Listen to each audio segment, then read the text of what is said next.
Jadi PBB dalam melakukan ketersediaan personilnya untuk mendukung operasionalnya baik di markas besar dan di lapangan, itu juga dimandatkan proses rekrutmennya harus setransparan mungkin.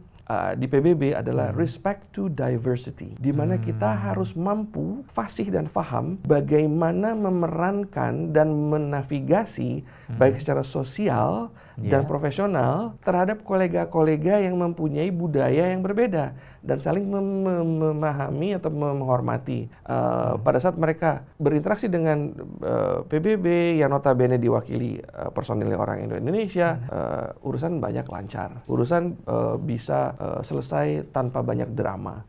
Negara hadir untuk mempersiapkan, memberangkatkan, memulangkan, mengevaluasi, merencanakan regenerasi terhadap teman-teman berseragam. Siapa? Kontingen Garuda, baik itu TNI dan polisi. Mereka terwakili, diurus oleh negara. Bagaimana dengan yang sipil? Sudah saatnya harus serius dikelola.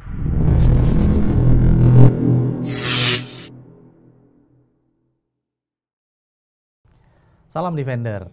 Kita berjumpa kembali di podcast Tandev dengan saya, Dito Sutejo, sebagai hostnya. Dan kali ini kita akan membahas suatu profesi yang cukup unik. Kalau yang kemarin-kemarin, edisi yang sebelumnya, kita membahas tentang isu-isu yang sedang tren di Indonesia terkait dengan pertahanan. Kali ini kita akan membahas mengenai suatu profesi yang sebenarnya cukup jarang dilakukan di Indonesia atau dilakukan oleh warga negara Indonesia. Dan profesi ini ada kata-katanya dengan pertahanan dan hubungan internasional. Nah, sebagai introduce atau pembukanya, mungkin kita bisa mengandaikan diri kita ketika kita bekerja di satu perusahaan, maka kita akan profesional terhadap perusahaan itu. Kita akan mengabdi terhadap perusahaan itu. Jika kita bekerja sebagai ASN, polisi atau tentara, atau mungkin sebagai pelayan masyarakat, maka kita mengabdi ke suatu negara atau ke pemerintahan atau pada masyarakat di mana kita memberikan pengabdian kita secara profesional. Nah, profesi ini kita mengabdi kepada suatu hal yang lebih luas dari negara, yaitu bangsa-bangsa di dunia. Nah, profesi ini adalah kita bekerja sebagai employees atau pekerja dari Perserikatan Bangsa-Bangsa atau kita sering sebut UN, dan ini luas banget bidangnya, mulai dari pekerjaan lapangan, staff, sampai ke yang sifatnya strategis. Nah, saya perkenalkan dengan Pak Luigi Pralangga. Selamat datang Pak Luigi Pralangga. Terima kasih.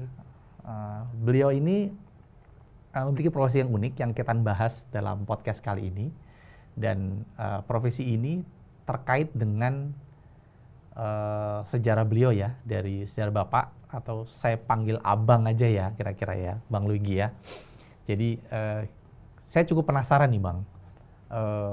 Saya ketemu dari Abang dari grup Tandev, kemudian kita discuss mengenai isu-isu ya kemarin ada Rohingya dan lain-lain gitu. Kemudian kami tertarik nih Bang, profesi Abang di UN, dan ternyata Abang sudah dari semenjak tahun 2000 awal ya Bang ya gitu. Nah, ini kan saya melihat ada potensi di mana orang Indonesia memiliki karir seperti Abang juga, dan mungkin banyak orang Indonesia atau teman-teman kami atau teman-teman Defender Tandev tentunya nih yang masih belum banyak tahu gitu.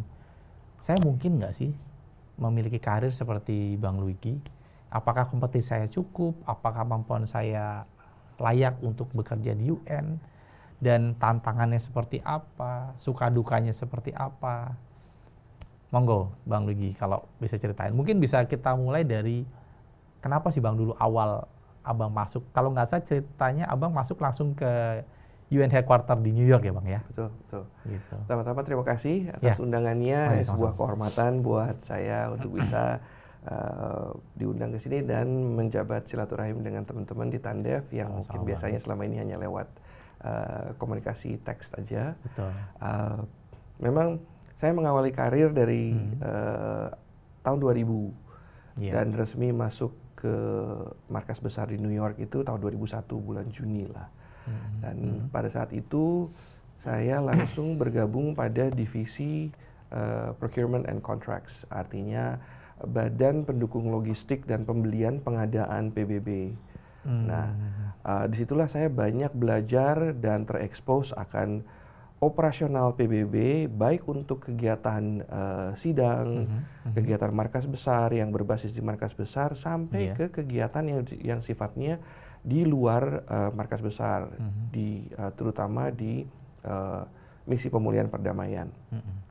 Nah, disitulah saya banyak memahami lebih dalam akan operasional yang dibutuhkan dari sisi logistik dan pembelanjaan atas sektor-sektor yang menjadi agenda besar PBB.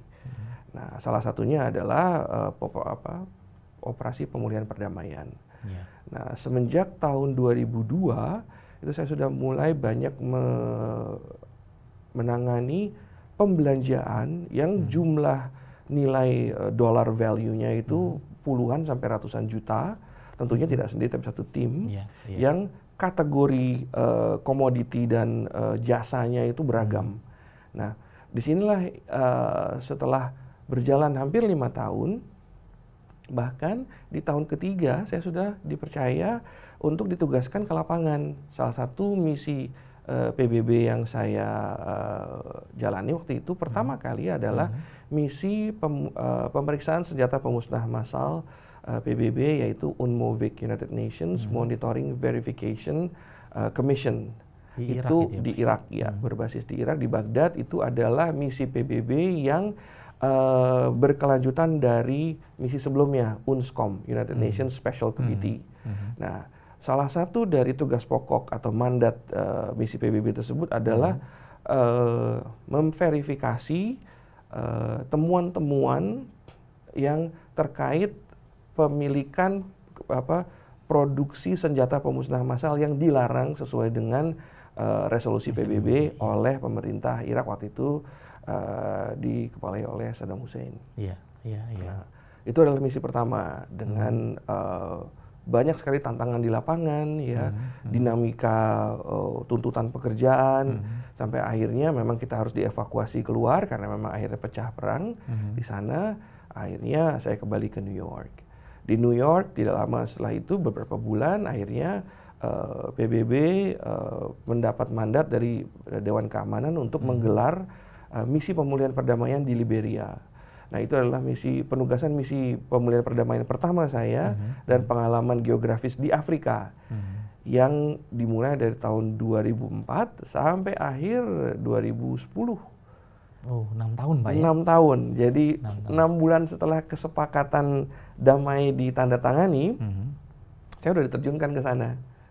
Nah, ini yang menarik, sepanjang atau yang sependek kami tahu Pak ya, bila kita join ini kan misi peacekeeping sebenarnya, menjaga perdamaian. Yang di Liberia. Yang di Liberia. Nah, kalau mungkin teman-teman defender kebanyakan atau yang masyarakat awam tahu adalah yang melakukan itu adalah kawan-kawan dari TNI atau Polri. Betul. Karena itu dari negara yang mendorong untuk mengirimkan misi perdamaian melalui PBB gitu. Nah, tapi dalam case Bapak ini agak unik karena Bang Luigi ini mendaftar as a pribadi, personal, sebagai UN employees, kemudian ditugaskan untuk part of peacekeeping force gitu ya Pak ya? Betul.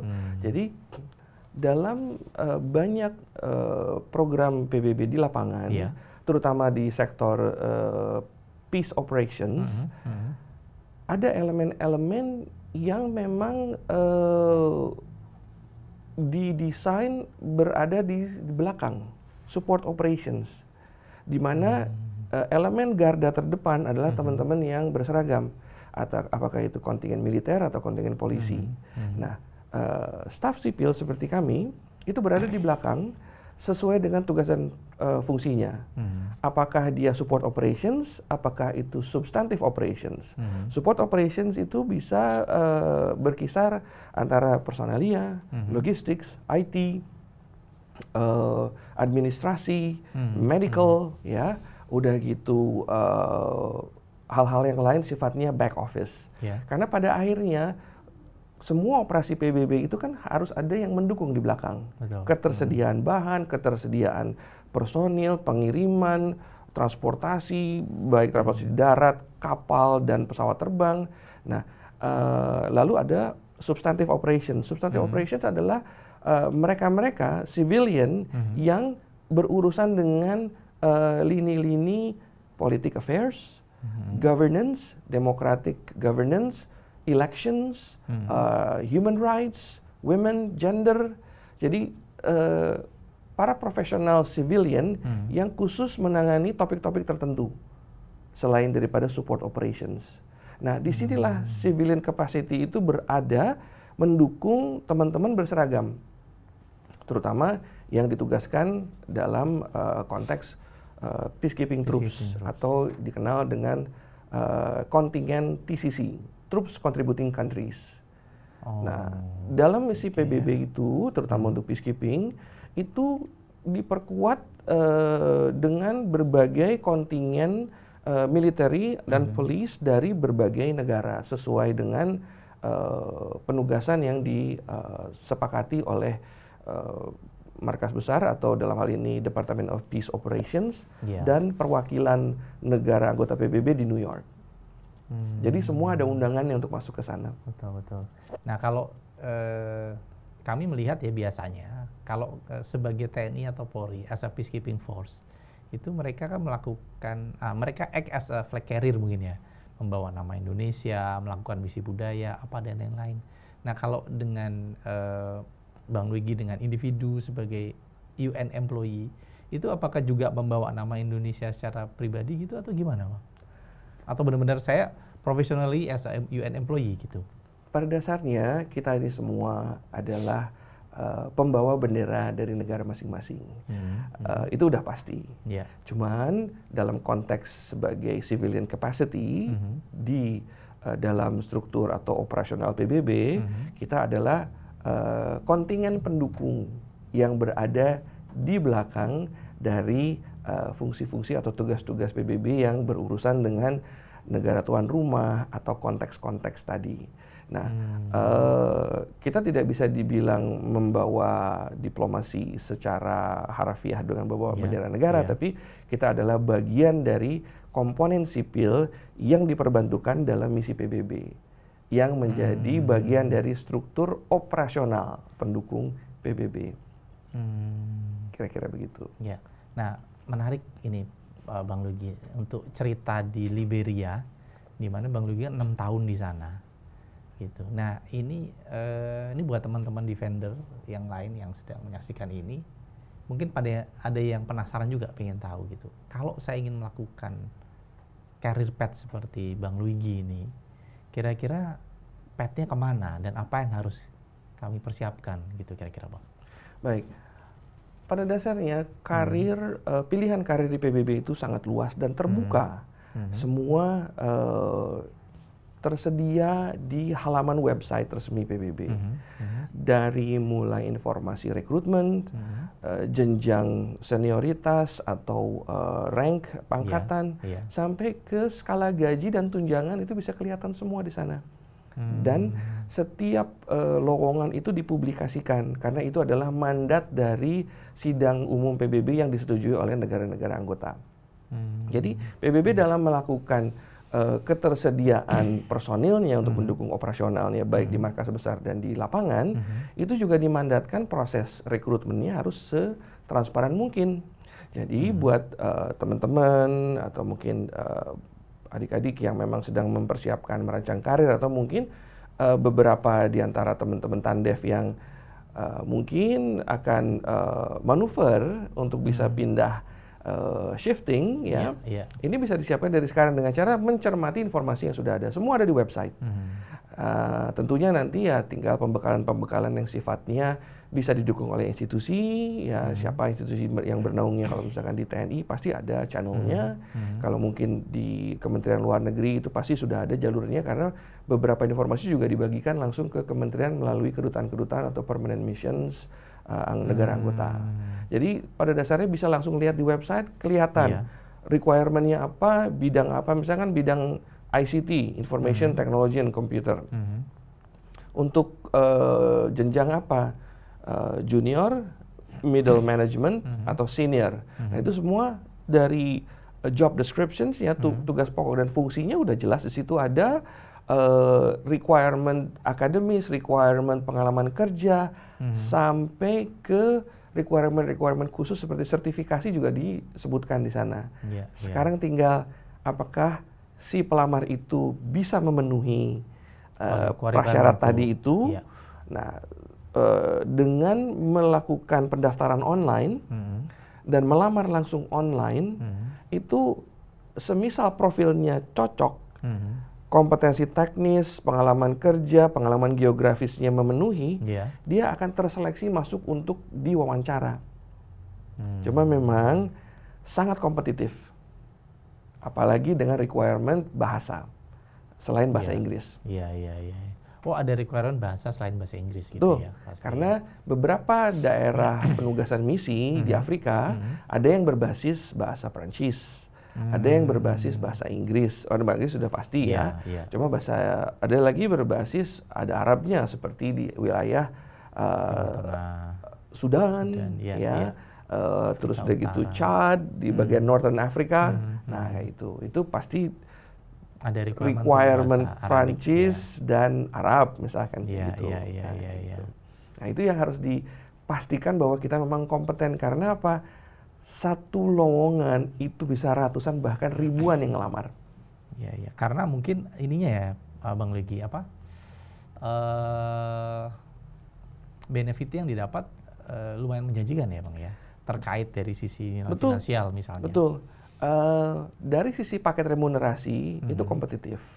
Mereka menggunakan sistem remunerasi ICSC, International Civil Servant, ibaratnya ASN internasional, yang ada elemen-elemen komponen tunjangan yang beragam, dari mulai tunjangan bahaya, kalau memang dia tugas di daerah bahaya, ada tunjangan kebahayaan, ada tunjangan kemahalan kalau memang mereka tugasnya di markas besar seperti New York, di Jenewa, yang pasti koefisien consumer index-nya berbeda, itu ada lagi, dan tunjangan-tunjangan yang lain. Jadi cukup menarik dan kompetitif untuk menarik kaliber-kaliber yang berkualitas. Nah, ada satu hal nih, Bang Legi, yang tadi kita sempat bahas sebelum kita rekaman ini ya, terkait sama second layer diplomasi gitu. Nah, mungkin saya sendiri juga mungkin baru paham ya, atau masih agak kurang paham dengan kita bekerja di UN as a pribadi, individual, personal, itu juga kita sebenarnya melakukan second layer diplomasi. Nah, itu kira-kira seperti apa sih, Bang? Betul. Pada dasarnya setiap individu, apalagi mereka yang bertugas di luar negeri asalnya, sudah otomatis mereka adalah sosok duta besar atau sosok duta, sebagai orang yang berasal dari negara asalnya berada di negara lain. Dari national identity tersebut, kita memerankan di levelnya masing-masing, di porsinya masing-masing, membangun kedekatan personal, profesional, sehingga menciptakan sebuah impresi yang positif. Nah, peranan yang saya lakukan selama saya bertugas di lapangan terutama, karena interaksi kita sesama kolega sejawat itu beragam, satu kantor, satu unit itu bisa ada di 3-4 benua, ada orang Afrika, ada orang Asia, ada orang Eropa, atau bahkan dalam satu divisi semua benua ada di situ terwakili, beda negara aja, yang masing-masing punya behavior sendiri-sendiri, ciri khas. Iya, ciri khas sendiri-sendiri, warna, identity, kultur yang berbeda. Nah, tinggal kita bagaimana memerankan di level kita, tetap dalam basis profesional, namun bisa memberikan warna diversity dari lingkungan kerja itu. Itulah kenapa salah satu prasyarat dalam rekrutmen di PBB adalah respect to diversity, di mana kita harus mampu fasih dan faham bagaimana memerankan dan menavigasi baik secara sosial dan profesional terhadap kolega-kolega yang mempunyai budaya yang berbeda dan saling memahami atau menghormati. Misalkan contoh, untuk daerah tertentu kita tidak bisa langsung salaman sama rekan kerja wanita, ya kan? Atau di daerah tertentu kita tidak bisa pada saat berdiskusi, berdialog dengan kolega kerja kita yang perempuan bertatap mata secara langsung. Nah itu kan salah satu kode-kode kultur yang memang harus fasih dan paham tergantung bagaimana nilai-nilai budaya itu diterapkan. Namun memang PBB itu mempunyai spektrum yang cukup beragam, yang mana penting untuk difahami dan menjadi kompetensi. Karena disitulah nanti kita bisa berhasil luwes bekerja sama, membangun kemitraan, dan menciptakan lingkungan kerja yang nyaman. Nah, kalau dari case ceritanya, pengalamannya Bang Luigi ini, ketika menjalankan peran as second layer diplomasi, yang artinya ketika kita membawakan, itu tadi flag carrier kali ya, kita membawakan, kita sebagai orang Indonesia harus menampilkan yang terbaik gitu kan. Nah itu mau nggak mau biasanya secara natural akan, ya kayak kita sebagai atlet di luar negeri gitu kan, ada satu kebanggaan ketika saya menjadi orang Indonesia. Nah mungkin ada cerita pengalamannya Bang Luigi ketika benar-benar melakukan itu tadi aktivitas second layer diplomasi ketika harus bersinggungan atau mungkin berkoordinasi dengan first layer diplomasi yang which is itu pasti dari Kementerian Luar Negeri. Kemudian mungkin bersinggungan juga dengan third layer diplomasi yang mungkin dari teman-teman kebetulan orang Indonesia juga yang dari NGO misalnya. Itu ada pengalaman terkait itu nggak? Banyak. Jadi kalau bisa ceritain Bang. Saya merasa bersyukur menjadi orang Indonesia dalam setting lingkungan kerja seperti itu. Kenapa?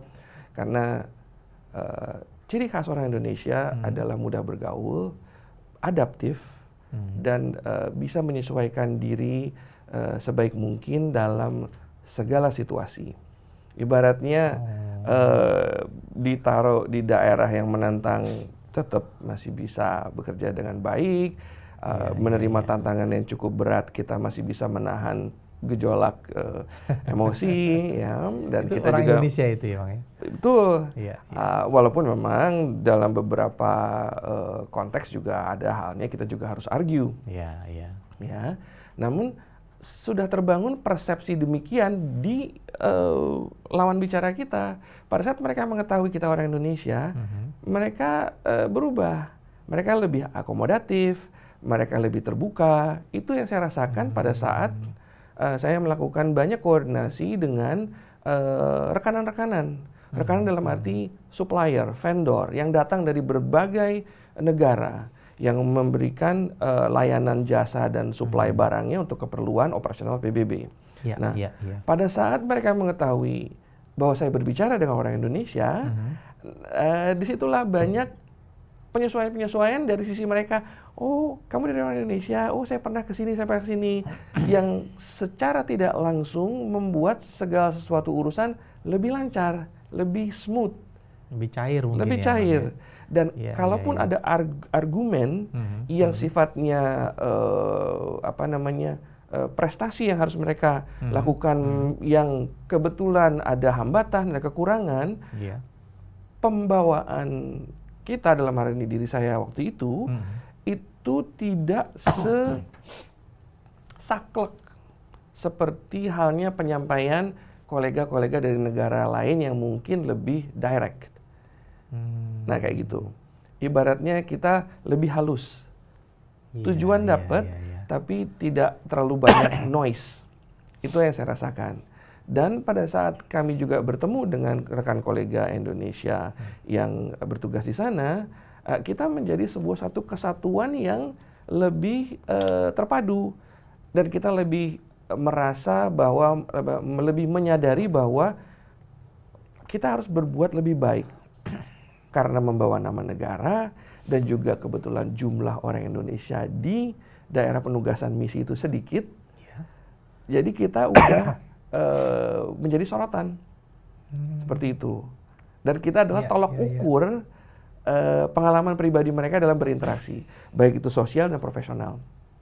Nah, itu di situ kita bermain second layer diplomasinya tadi. Second track diplomasi ada di situ. Dari Iya, situlah impresi-impresi yang terbangun oleh rekan kerja atau mungkin pihak rekanan pada saat mereka berinteraksi dengan PBB yang notabene diwakili personil orang Indonesia, urusan banyak lancar, urusan bisa selesai tanpa banyak drama.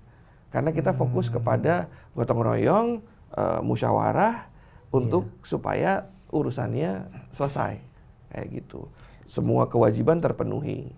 Beda dengan mungkin beberapa kolega lain yang sifatnya lebih pakemnya lebih ini. Setiap orang punya gaya masing-masing. Iya. Itu juga dipengaruhi oleh background culture budaya masing-masing orang ya, Pak ya. Betul. Maksudnya negaranya masing-masing gitu ya. Betul. Oke, iya. Nah, ini sekarang kalau boleh tanya nih Bang Lugi. Pasti akan banyak dari melihat acara ini akan banyak teman-teman defender atau mungkin masyarakat lain yang berminat gitu. Nah, sekarang kan seperti open space ya, space yang apply apa segala macam itu benar-benar individu yang harus ini gitu. Nah, menurut Bang Lugi, apakah perlu ada peran negara supaya mungkin ada misi supaya memperbanyak orang Indonesia yang bekerja di badan-badan internasional selevel UN atau NGO atau apa gitu, atau memang apa? Saya nggak tahu kalau menurut pengalaman Bang Lugi. Dari pengalaman saya lebih dari 20 tahun ya. Secara pribadi saya melihat banyak keterwakilan atau representasi dari member states negara anggota PBB yang notabene kapasitas sipilnya banyak dijumpai bertugas di markas besar atau di lapangan. Dari banyak interaksi saya dan tanya jawab, kok bisa kamu ada banyak sekali di sini, bisa bahkan sampai ratusan mereka ada di Liberia. Ya, negara tetangga kita dalam konteks ASEAN, dia ada banyak jumlahnya. Nah, ternyata mereka itu dinaungi oleh Kementerian Luar Negerinya, Kementerian Tenaga Kerjanya, karena itu adalah satu kesatuan diplomasi yang utuh dan menjadi komponen baik ketenaga kerjaan dan juga second track diplomasi tadi, sehingga negaranya hadir dari sisi yang awal dengan penyebaran informasi, mengelola komunitas, menjabat relasi. Jadi mereka tahu siapa ada di mana, tugas di mana, sampai kapan, berapa lama, pangkatnya apa, di negara mana. Begitu pulang diwawancara, dilindungi pada saat ada suatu masalah atau tantangan ketenaga kerjaan atau employment dispute, mereka turun. Seperti halnya yang mereka lakukan pada pekerja migrannya di Timur Tengah. Jadi negaranya hadir dari awal sampai dia pensiun. Pada saat ada batuk pileknya ini. Betul. Semua gitu. Proses terintegrasi. Semua terintegrasi. Dan itu dinaungi oleh kementerian-kementerian dari negaranya. Itulah yang mungkin sebuah model yang semestinya sudah harus dilakukan sejak dulu. Kalau memang belum, baik sekali ya diseriusin dari sekarang. Karena apa? Dari situlah kapasitas sipil terwadahi, terayomi, terasah, kompetensinya, percaya dirinya, penyebaran karirnya, agar supaya mereka bisa roaming di daerah-daerah strategis yang memang karirnya muncak, nilai karirnya naik terus, yang otomatis pasti membawa devisa. Kedua, membawa kekuatan second track diplomacy. Ketiga, national pride. Ketiga, kontribusi yang berkesinambungan dan berkualitas. Nah, seperti halnya bagaimana untuk konteks Indonesia, negara hadir untuk mempersiapkan, memberangkatkan, memulangkan, mengevaluasi, merencanakan regenerasi terhadap teman-teman berseragam. Siapa? Kontingen Garuda, baik itu TNI dan polisi. Mereka terwakili, diurus oleh negara. Bagaimana dengan yang sipil? Sudah saatnya harus serius dikelola. Karena kalau tidak, kekuatan diplomasi jadi tidak berimbang. Kenapa? teman-teman berseragam pada saat ditugaskan ke misi PBB, mereka hanya dibatasi satu periode tertentu, 1 tahun. Paling lama 1,5 tahun untuk non-kontingen. Military observer, military staff, mungkin bisa 1,5 tahun. Habis itu mereka pulang. Rotasi lagi dengan juniornya. Atau rotasi lagi dengan kontingen berikutnya. Sesuai dengan leading di angkatannya atau di korpsnya. Ya. Nah, mereka juga harus memperhatikan kepangkatan mereka di tanah air. Ya kan? Untuk regenerasi, digeser ke sana ke sini, antara markas besar, di Jakarta, di daerah, dan di mana. Nah, tapi kami staf sipil, kami terus di situ. Terus di PBB. Ya. Nah, yang akhirnya karena mungkin belum terayomi cukup, akhirnya kita bergerak sendiri. Benar-benar as a pribadi. As a pribadi, kita benar-benar single fighter. Mungkin beberapa personil yang cukup beruntung, mempunyai koneksi yang cukup baik dengan teman-teman di Kementerian Luar Negeri, terperhatikan. Tapi kalau tidak, atau mungkin kenapa? Karena tidak semua KBRI ada di daerah misi. Ya kan? Dan kunjungan dari KBRI belum tentu ada, rutin. Apalagi ke daerah-daerah, mungkin Kongo. Apalagi yang di situ tidak ada perwakilan. Perwakilan Indonesia. Perwakilan Indonesia jauh misalkan. Ya, misalkan kalau untuk di Liberia, KBRI terdekat ada di Senegal. Selama 6 tahun saya di sana, tidak ada kunjungan dari KBRI Senegal datang. Kecuali terakhir 2018 kunjungan Presiden Yudhoyono datang ke Liberia. Saya sudah keluar dari Liberia, saya sudah di Irak. Nah itu. Nah, yang saya hanya temui adalah teman-teman berseragam yang tiap tahun ganti dari TNI. Nah itu. Nah di sini ada sebuah opportunity yang tidak di harness, di mana civilian capacity itu career lifespan-nya, umur karirnya panjang. Dan mereka dari sisi remunerasi mempunyai multiplier effect yang lebih besar. Dan jenjang karir strategisnya bisa masuk naik ke leadership level. Dan mobility-nya bisa kemana-mana. Artinya, mereka mulai dari markas besar. Mereka berangkat dari Jakarta ngelamar sendiri. Mereka pindah dari Palang Merah. Mereka pindah dari international organization yang lain atau NGO yang lain. Masuk ke situ. Berapa tahun di situ dia pindah ke negara tetangga di mana ada misi PBB yang lain. Contoh waktu di Liberia, Sierra Leone ada misi PBB, Liberia ada misi PBB, Ivory Coast ada misi PBB. 3 negara berjajaran itu misi PBB semua, walaupun beda posturnya. Ada beberapa orang Indonesia di situ saya jumpai. Tapi mereka, saya tanya, bagaimana kamu bisa datang ke sini? Oh, saya ngelamar dari sini. Oh, saya transfer dari sini. Oh, saya pindah lateral dari Jenewa ke sini. Karena di sini ada pos yang lebih tinggi, saya ngelamar. Kalau dia tinggal di Jenewa aja, dia nggak bisa naik grade. Kayak begitu. Tapi itu dari banyak obrolan yang kita diskusikan, luput dari radar pengayoman, pengawasan negara. Jadi, lebih kepada mengandalkan persiapan diri sendiri. Nah, pada saat ini di harness, diayomi seperti halnya kategori berseragam, saya yakin potensinya lebih luas. Wah, menarik sekali nih, Bang Luigi. Wah, ini artinya bahwa ada pesan di mana negara kita harapkan untuk bisa hadir ya, Pak. Betul.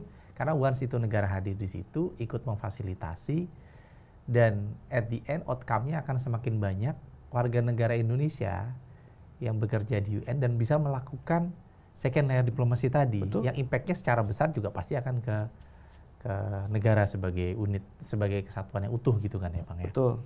Wah ini kita akan bahas lagi nanti untuk hal yang lebih besar, teman-teman Defender, karena waktunya kita sudah habis. Ternyata kita sudah ngobrol lumayan lama diskusinya ini, Bang Luigi, setengah jam lebih. Jadi mungkin kita akhiri dulu diskusi tentang pengalaman bekerja di UN. Kali ini kita akan lanjutkan di sesi episode berikutnya, teman-teman Defender, yang masih akan membahas mengenai pengalaman dari Bang Lugi ini, tapi terkait hal yang lebih luas lagi. Oke, itu aja.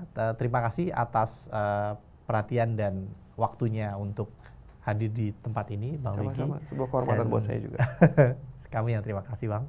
Dan buat teman-teman Defender dan teman-teman pemirsa dari podcast Tandef, silakan komen, like, dan subscribe dari channel podcast Tandef ini. Kita berjumpa di sesi episode selanjutnya. Salam Defender.